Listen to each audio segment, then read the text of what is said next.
Moving on to our next question.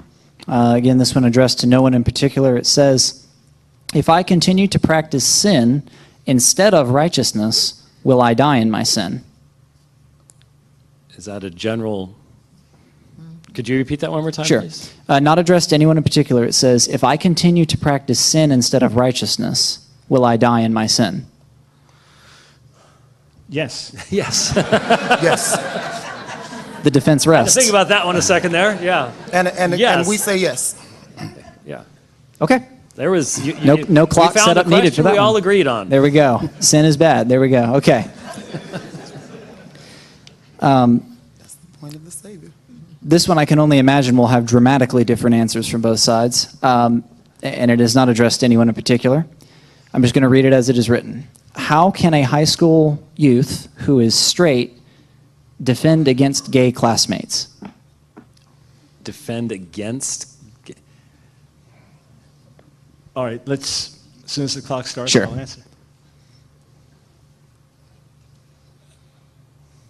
I'm assuming by defend against, you mean defend a position. We're not defending against people. You want to reach out to your friends. You want to befriend those. If you have friends that are marginalized or mistreated or get pushed away, you want to reach out to them. And parents, you want to teach your kids to reach out to the marginalized and have them over at your home and love on them. If you mean how can you defend your position, it's first by understanding the scriptures clearly, and go through the debate again from tonight. Look at some of what we've written on this. There are other websites that lay these things out clearly. There's a great dialogue recently with Sean McDowell and Matthew Vines that you could watch and learn from. Very useful, where you get both sides presented in a way that would be good for young people.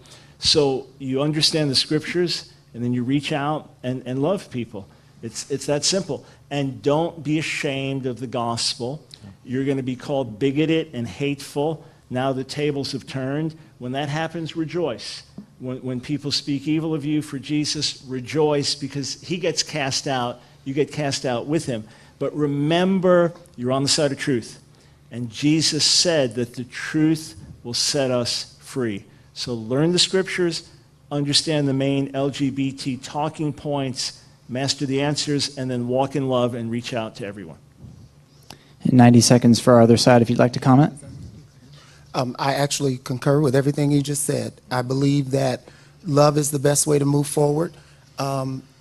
As I shared with you before, I spent the entire first part of my life in mainstream church, putting that in quotes.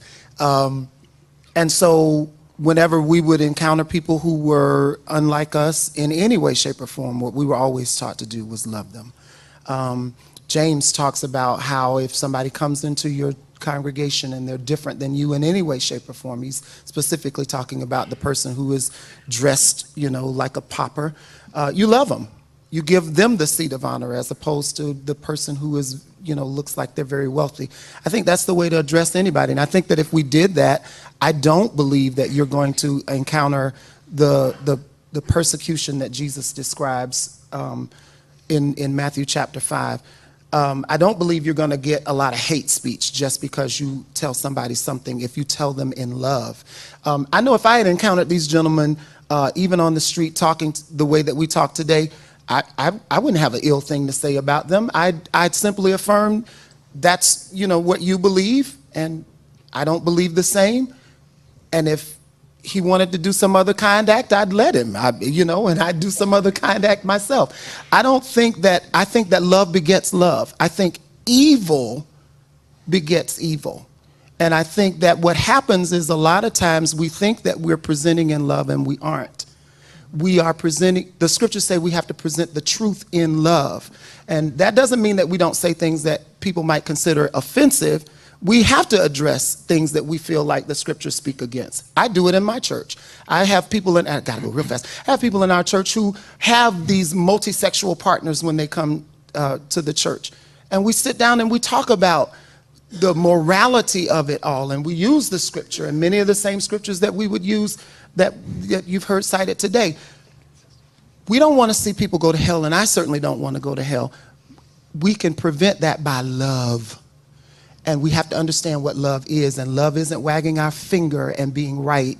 Love is love. It's being patient and kind and all those things that 1 Corinthians chapter 13 talks about. Thank you for your responses on that one. We have